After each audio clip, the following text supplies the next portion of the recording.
So thanks, Margaret. I'll just spend about 8 minutes going through the Heritage Committee report. So this is the dynamic trio of the Heritage Committee: Bob McClellan, myself, and Mario Gouvernement. Je veux juste commencer par disant que pour les francophones, je sais bien que vous êtes tous très bilingues, beaucoup plus bilingues que moi, mais si quelque chose que je peux clarifier en français, n'hésitez pas de demander, de tester mon français avec une bonne question. So this is we're obviously in front of the Pomeroy House, which was a big issue for all of us this year.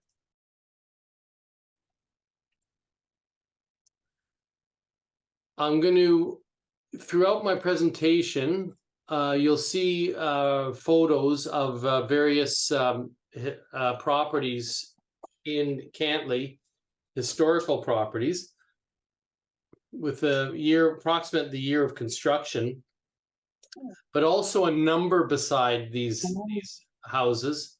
And the number is actually the number that appears in the plan d'urbanisme of Cantley, the urban plan of Cantley.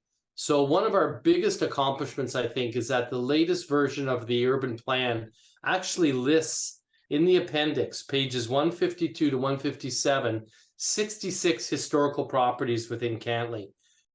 So that's what those numbers refer to.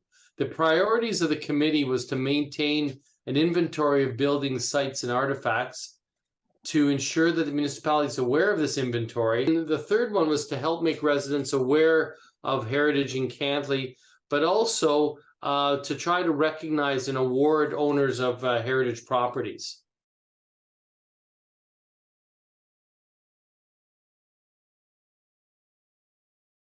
The demolition committee is only a committee of councillors, but I'll get into how we want to try to change that going forward. So the two what we call the agricultural complex you see in the top picture, and then the Dean shed in the bottom. We maintained this in writing, and we also gave a presentation to council, but we really put more of an emphasis on the Milks buildings, on the agricultural complex. The significance of it was that much greater. It's very iconic. It's on Highway 307. There's a huge history to those buildings. The present owner has plans for the property, big plans for the property, and it's being developed. He's got an application in for development, and it includes residential, and it includes commercial, and this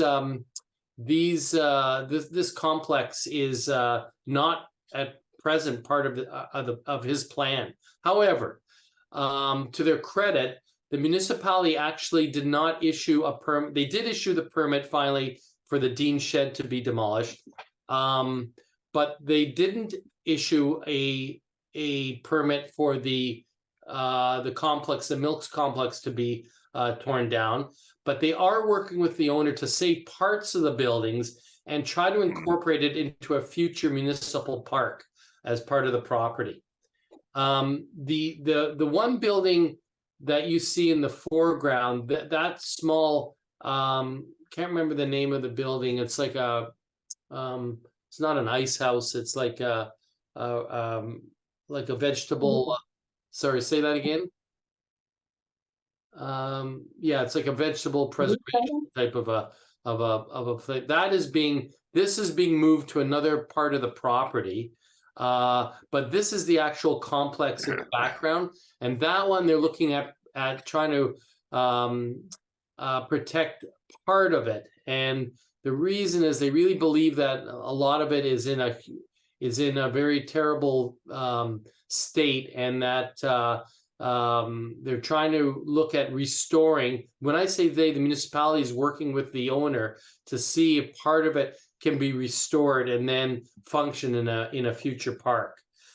The Dean shed is actually being demolished sometime really soon, like maybe next week.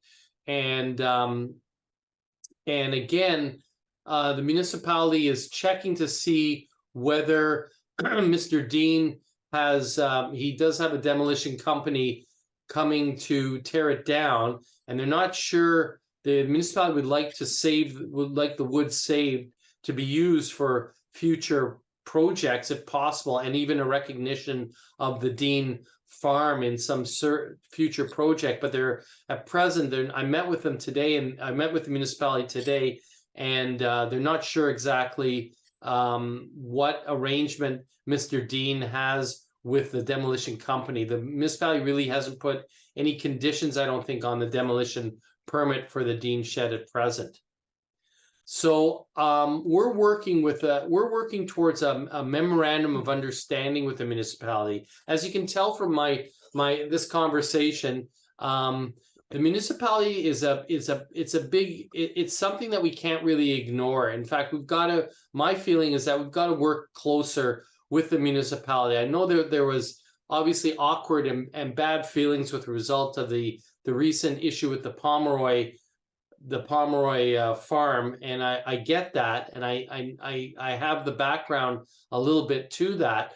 But that being said, there are staff at the municipality who are really anxious to work with us, and I would go so far as to say in the future we should look at, it would be helpful for them to be part of this meeting, to be part of Cantley 1889. They're really hungry, actually. Believe it or not, municipal employees are hungry to learn more about the heritage of the municipality, and they really look towards us for a bit of leadership in that regard.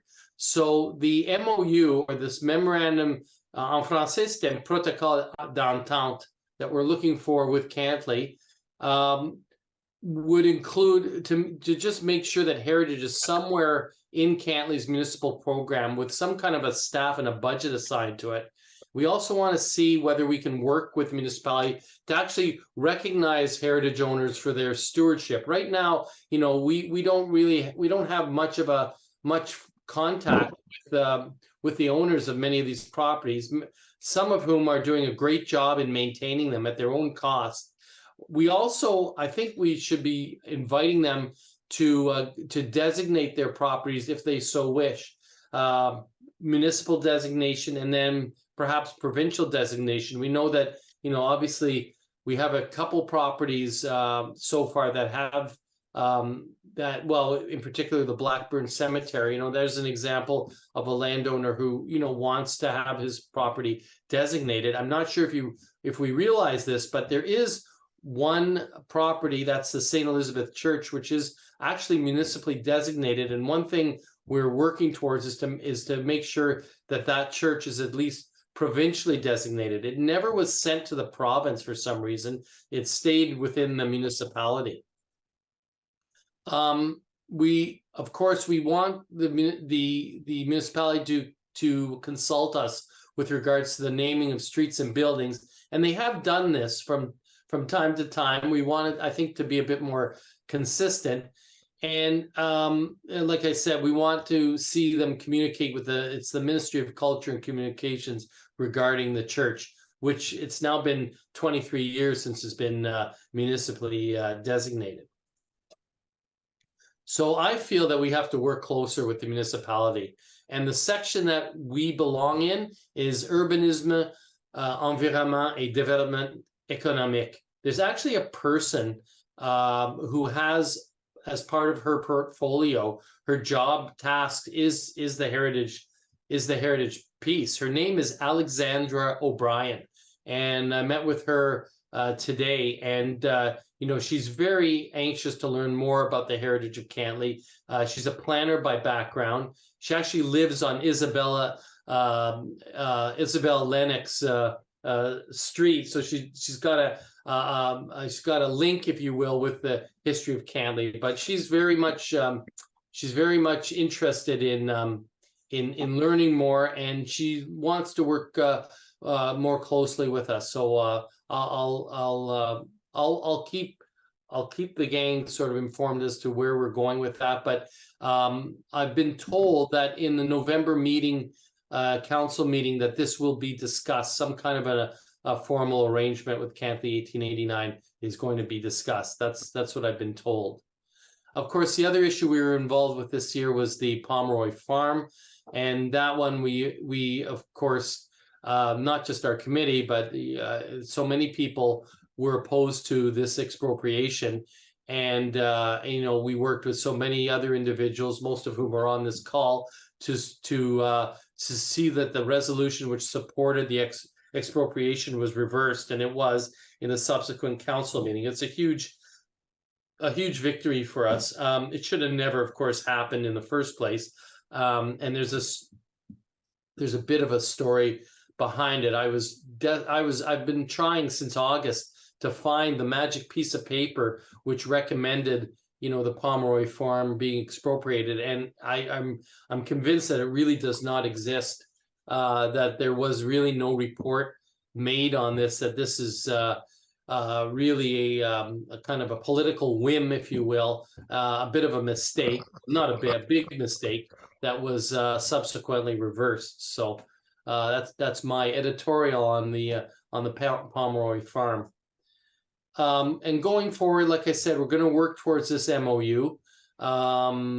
We're going to look at recognition of heritage and stewardship. I'd like to really think of reaching out to landowners, like I said, to congratulate them for doing a great job with stewardship of their properties, to ask them if they are interested in designating their property, to let us know, and perhaps telling them as well about new regulations around demolition, how you do need a permit, and how if you don't get a permit, there's quite a hefty fine. I think it's a maximum of $250,000 for not getting a permit. So those are big, I think, advances in heritage within Cantley, I think. And like I said, on a positive note, the municipality, despite of this recent little incident, if you will, the municipality and I think Cantley citizens are much more aware of our activities, and I think more citizens appreciate and value Cantley's heritage now than they ever have, believe it or not. But I also want to tell you, and here's another editorial for you, that heritage is dynamic, okay?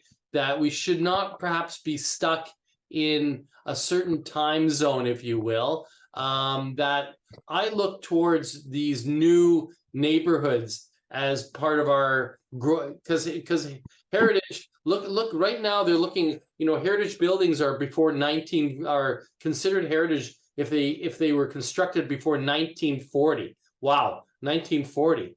I mean, I was almost born in 1940. Like, that's not that long ago. So I just ask, we should also be thinking of these quote new neighborhoods that need recognition, like Montcascat, for instance, like Newbourg, like Montjoel. These are new neighborhoods that are now becoming part of, believe it or not, Cantley's history, that I think bring in to the historical piece sort of a different clientele, if you want, than the traditional pioneer families that we're used to thinking about. Although obviously we have to keep our eye focused on preserving the original history of Cantley for sure. But I'm just saying that don't forget.